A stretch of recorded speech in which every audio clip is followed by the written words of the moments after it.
Le dialogue sur la sexualité entre parents et enfants est quasi inexistant au Bénin. Dans le souci et dans la vision de faciliter l'échange sexuel parents-enfants, ces têtes pensantes, après des jours de travail, ont fait de cet atelier de validation du guide national de conduite du dialogue parents-enfants en matière de santé sexuelle réalité. Avant validation officielle du dit guide, les personnalités présentes se sont assurées de faire le point de l'état critique des adolescents béninois concernant la sexualité. Le guide national de conduite du dialogue parents-enfants sur la santé sexuelle et reproductive des adolescents et jeunes.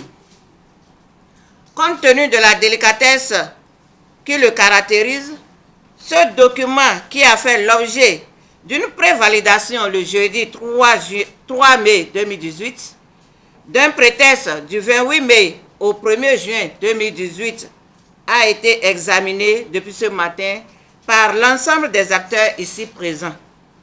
Nous avons au Bénin 274 222 grossesses d'adolescentes par an, 73 321 avortements non provoqués et sont provoqués, 68 922 avortements sont spontanés, 14 664 grossesses sont menées à terme avec un enfant mort-né et une mortalité maternelle sur 5 et une mortalité maternelle sur 5 et une fille mère de moins de 18 ans.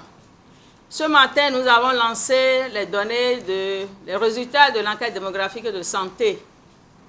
Nous avons constaté que la fécondité des adolescentes a augmenté, passé de 17% EDS 4 à 20% à l'EDS 5, qui a été la dernière enquête démographique de santé. En sortant, j'ai dit au ministre d'État, je dois m'impliquer encore davantage pour faire chercher les facteurs déterminants de ces résultats que nous venons d'obtenir. J'ai trouvé l'outil assez simple, assez expressif pour discuter avec les enfants. Comme l'un dit les uns et les autres, il est nécessaire que nous formions la jeunesse à la santé de la reproduction. Et l'un des défis que nous devons relever, c'est comment notamment former nos filles, discuter avec nos enfants-filles. Nul ne peut construire un pays si nous n'avons pas levé ce défi-là par rapport aux jeunes, notamment aux filles.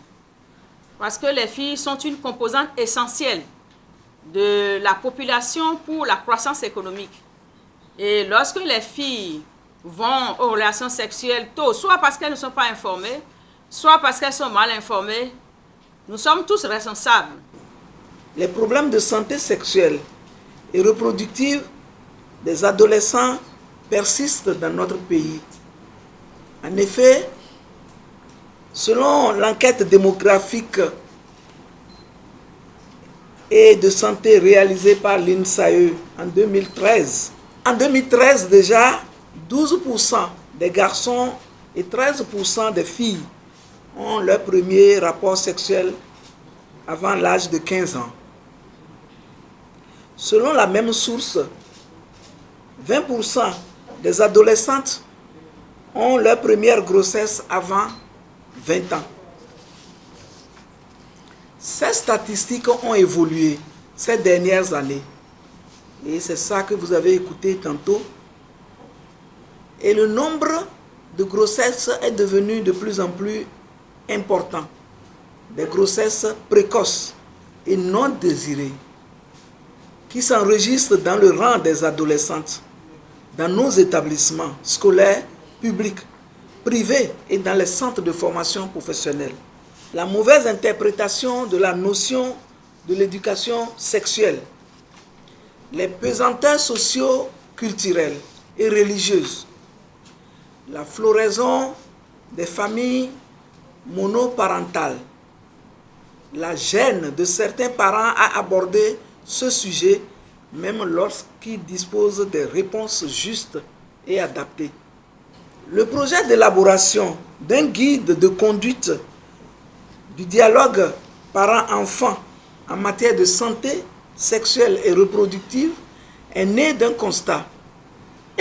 Il ressort de l'état des lieux réalisé par le ministère des Affaires sociales et de la microfinance de l'insuffisance de l'éducation sexuelle en famille.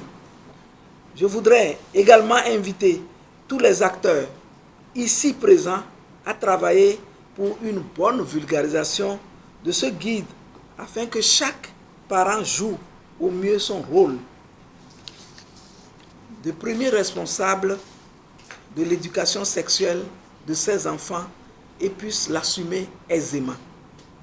Comptant sur les travaux qui ont pris toute cette journée et en vous rassurant de la prise en compte effective de vos amendements dans le document final, je voudrais sur cette note d'espoir, ce jour, jeudi 6 septembre 2018, déclarer officiellement validé le guide national de conduite du dialogue parents-enfants en matière de santé sexuelle et reproductive.